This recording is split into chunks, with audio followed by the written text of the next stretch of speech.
So first off, I want to thank everybody for who's been following the project all this time so far. We're about almost a year in the making since the motor build started to where we are today, and we're almost a year later. We're getting to basically tear back into the motor. So we got it off the run stand. Now we're working on clutch stuff and transmission stuff so we can get this thing stabbed into the chassis.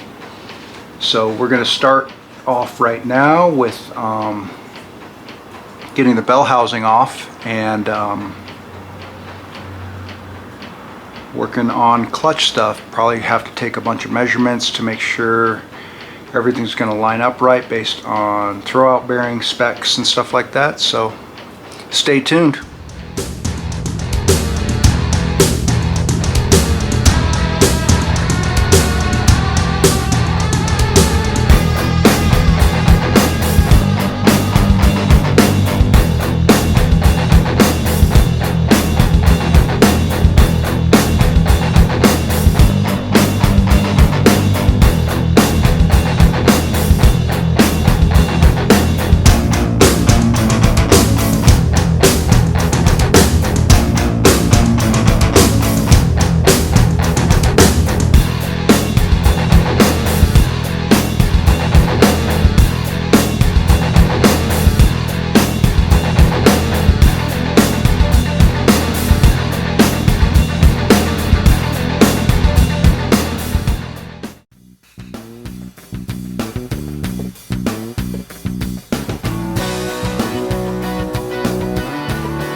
So we're taking some measurements to make sure that this, how many shims I may or may not need, I don't know yet. But we're measuring bell housing to bearing distance, bearing, throwout bearing in its retracted position. So shouldn't be pushing on the clutch. We're getting that distance so that we can get a measurement. I'm probably gonna have to do this again and remeasure and shim and stuff, but going to anyways, so I got that measurement, took 4 readings, averaged them together, subtracted the thickness of the straight edge I was using, and it gives me a number. So now I'm going to install flywheel and clutch packs and check out that distance from the edge of the block to the engagement for the fingers, get that reading, and see how much shims or whatever I'm going to need. Ideally we want about, I think, about 150 thou clearance between the throwout bearing in its fully retracted position and the fingers on a brand new clutch, because as the clutch pack wears, the fingers will slowly come out over time. So this gives you, I guess, a little bit of leeway in that regard, and we'll see how this goes. Just a lot of measuring right now before we can bolt up this transmission.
take our straight edge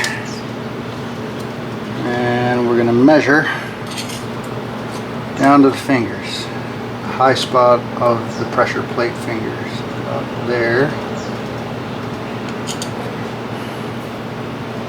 and document that reading.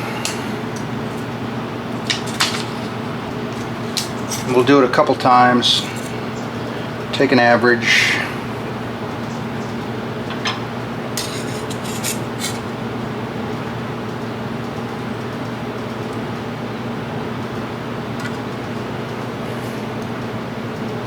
Subtract the thickness of our straight edge, so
alright, so we took several measurements to figure out our hydraulic throwout bearing to pressure plate gap, because we need a little bit of a gap, targeting about 200 thousandths, just so that there's a little bit of end play. It's not riding on the throwout bearing, and room to grow, because as the clutch pack wears, the gap will close. Have about, I think it's 800 thousandths play in the throwout bearing as far as how much it'll move hydraulically. So this is the measurements we got here. Flip you around and show you. So right here, this is the gap from the bell housing end to the pressure plate, the highest points on the pressure plate.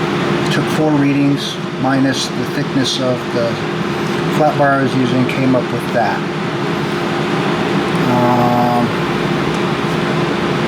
Check the bearing to the transmission with no shims.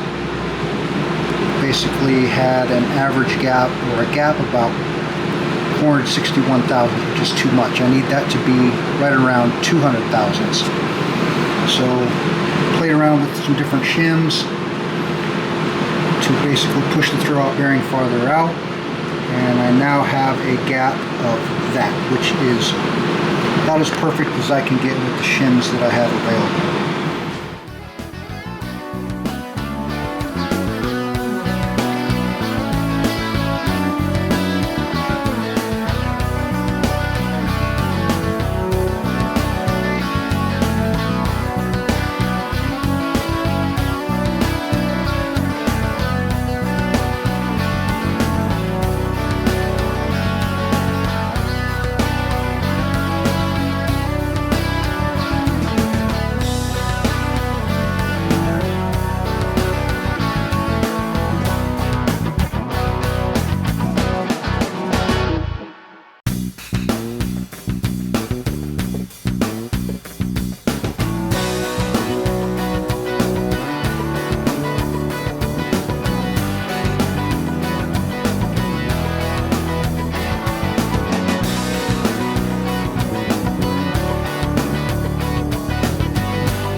That transmission is on there. Fit really good, went in really nice. I guess that's the benefit of checking the concentricity of the bell housing and making sure everything is lined up to begin with really nice. I don't remember what the concentricity was. That's in one of the engine build drawings or engine build videos that will show what I had to do to get that concentricity perfect. But the transmission slid right in. Really helpful having a transmission jack. And yeah, it's in, so let's take a look.